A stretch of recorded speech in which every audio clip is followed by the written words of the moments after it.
have read this part already. Definitions the author of the book lists in the text. Well, we just read them through together, shall we? If you didn't read these definitions yourselves. Turner's definition of theory. Okay, take a look at the first one. Theories are stories about how and why events occur.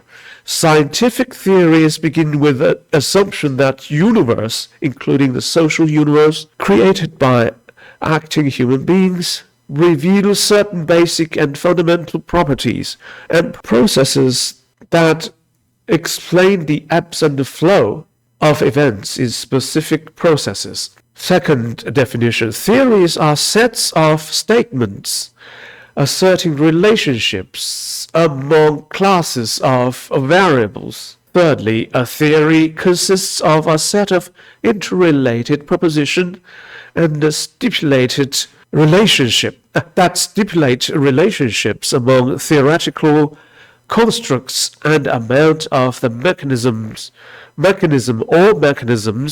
explain the relationships stipulated in the proposition.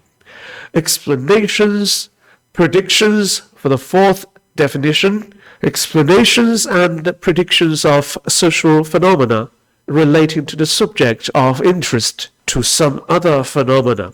Oh, here are some more. Okay, theory is related to any organized set of concepts, explanations, principles of some aspects of human experience. Okay, a theory is an idea that explains an event or behavior.